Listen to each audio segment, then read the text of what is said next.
ಮಂಡ್ಯ ನಗರಸಭೆ ವ್ಯಾಪ್ತಿಯ ಬೀದಿ ಬದಿ ವ್ಯಾಪಾರಿಗಳಿಗೆ ವ್ಯಾಪಾರ ಮಾಡಲು 2014ರ ಕಾಯ್ದೆಯ ಅನುಸಾರ ಸೂಕ್ತ ರಕ್ಷಣೆ ಒದಗಿಸಲು ಅಧಿಕಾರಿಗಳು ಮುಂದಾಗಬೇಕು ಎಂದು ನಗರಸಭೆ ಮಾಜಿ ಸದಸ್ಯ ಶಿವಕುಮಾರ್ ಒತ್ತಾಯಿಸಿದರು.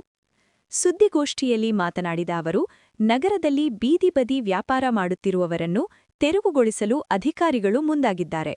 ಅದನ್ನು ಬಿಟ್ಟು ಅವರಿಗೆ ಕಾಯ್ದೆಯಡಿ ವ್ಯಾಪಾರ ಮಾಡಲು ಅನುವು ಮಾಡಿಕೊಡಬೇಕೆಂದು ಮನವಿ ಮಾಡಿದರು. ಯಾವುದೇ ಬೀದಿ ಬದಿ ವ್ಯಾಪಾರಿಗಳನ್ನು ಪೊಲೀಸರು ಅಥವಾ ಯಾವುದೇ ಅಧಿಕಾರಿಗಳು ತೆರವುಗೊಳಿಸುವಂತಿಲ್ಲವೆಂದು ಕಾಯ್ದೆಯ ನಿಯಮದಂತೆ ಸುಪ್ರೀಂ ಕೋರ್ಟ್ ಸೂಚನೆ ನೀಡಿದೆ. 5 ವರ್ಷಗಳಿಗೊಮ್ಮೆ ಬೀದಿ ಬದಿ ವ್ಯಾಪಾರಿಗಳನ್ನು ಪರಿಶೀಲಿಸಿ ಗುರುತಿನ ಚೀಟಿ ನೀಡಬೇಕು. ಸಾರ್ವಜನಿಕರಿಗೆ ತೊಂದರೆ ಕೊಡುವ ವ್ಯಾಪಾರಿಗಳನ್ನು ತೆರವುಗೊಳಿಸುವ ಸಂಬಂಧ ಬೀದಿ ಬದಿ ವ್ಯಾಪಾರಿಗಳ ಸಮಿತಿ ರಚಿಸಿ ಸಭೆ ಕರೆದು ನಿರ್ಣಯ ಕೈಗೊಳ್ಳಬೇಕು. ತೆರವುಗೊಳಿಸಿದ ವ್ಯಾಪಾರಿಗಳಿಗೆ ಪ್ರಧಾನಮಂತ್ರಿ ಆತ್ಮನಿರ್ಭರ್ ಭಾರತ್ ಯೋಜನೆಯಡಿ ಪ್ರತಿ ತಿಂಗಳು 10,000 ನೀಡಬೇಕು ಎಂದು ಒತ್ತಾಯಿಸಿದರು.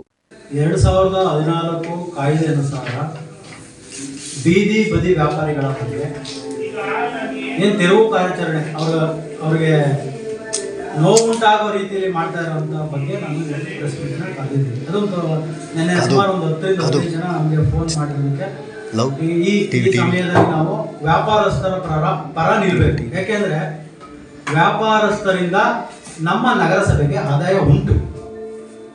ಆ ಉದ್ದೇಶದಿಂದ ಇಲ್ಲ ನಮ್ಮ ನಗರಸಭೆಗೂ ಆದಾಯ ಉಂಟಿದೆ, ಅದನ್ನು ಉದ್ದೇಶಪೂರ್ವಕವಾಗಿ ತೆರವುಗೊಳಿಸೋದು ನಾವು ಒಂದು ಸ್ವಲ್ಪ ಅದರ ಬಗ್ಗೆ ಗಮನಿಸಬೇಕಲ್ಲ ಅಂದ್ಬಿಟ್ಟು ನಾನು ತರಾತುರಿಯಾಗಿ ಬಂದಿದ್ದೀನಿ. ಈ ಮುಖಾಂತರ ಒಂದು 4-5 ವಿಷಯಗಳನ್ನ ನಿಮ್ಮ ಮುಂದೆ ಇಡ್ತೀನಿ. ಮೊದಲನೇದಾಗಿ 2014 ಕಾಯ್ದೆ ಅನುಸಾರ ಬೀದಿ ಬದಿ ವ್ಯಾಪಾರಿಗಳು 5 ವರ್ಷಕ್ಕೊಮ್ಮೆ ಪರಿಶೀಲನೆ ಮಾಡಬೇಕು.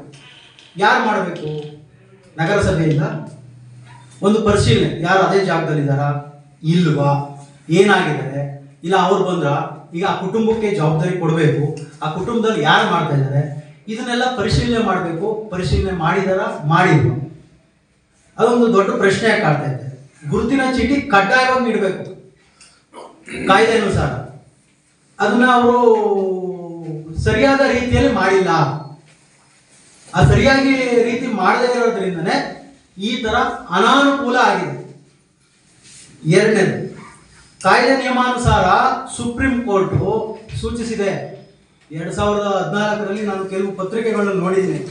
ಆ ಪತ್ರಿಕೆಯಲ್ಲಿ ಅದನ್ನು ಸೂಚನೆ ಇದು ಮಾಡಿ ಹೇಳಿದ್ದಾರೆ. ಏನು ಹೇಳಿದ್ದಾರೆ ಅಂದರೆ, ಯಾವುದೇ ಬೀದಿ ಬದಿ ವ್ಯಾಪಾರಿಗಳನ್ನ ತೆರವುಗೊಳಿಸುವುದಕ್ಕೆ ಪೊಲೀಸರಿಗಾಗಲಿ ನಗರಸಭೆಗೆ ಹಕ್ಕಿಲ್ಲ.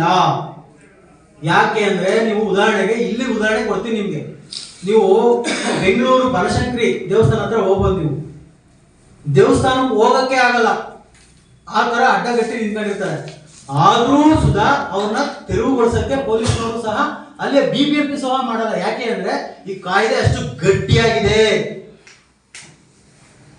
ಇದನ್ನ ತಿಳಿಸುವಂತ ಕೆಲಸ, ಮಾಡುವಂತ ಕೆಲಸ, ಸಾರ್ವಜನಿಕರಿಗೆ ತೊಂದರೆ ಆಗದೇ ಇರುವಂತ ರೀತಿಯಲ್ಲಿ ಮಾಡಬೇಕಾಗಿರುವಂತ ಕೆಲಸ ಜಿಲ್ಲಾಡಳಿತದ್ದು, ನಗರಸಭೆಯವರದು ಮಾಡ್ತಾ ಇಲ್ಲ.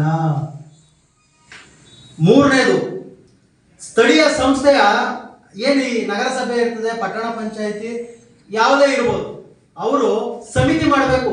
ವ್ಯಾಪಾರಸ್ಥರದ್ದು ಒಂದು ಸಮಿತಿ ಮಾಡಿ ಆ ಸಮಿತಿಯಲ್ಲಿ ಅಧ್ಯಕ್ಷರು ಸದಸ್ಯರುಗಳನ್ನ ಸ್ಥಾಯಿ ಸಮಿತಿ ಅಧ್ಯಕ್ಷರುಗಳಿಗೆ ಗಮನಕ್ಕೆ ತಂದು ವ್ಯಾಪಾರಸ್ಥರಿಗೆ ತೊಂದರೆ ಆದಾಗ ಸಮಿತಿಯಲ್ಲಿ ಇಡಬೇಕು.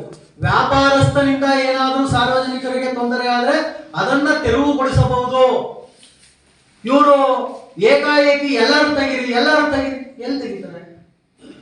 ಎಲ್ಲರೂ ನಮ್ಮಂಗೆ ಅಲ್ವಾ ಅವ್ರಿಗೆ.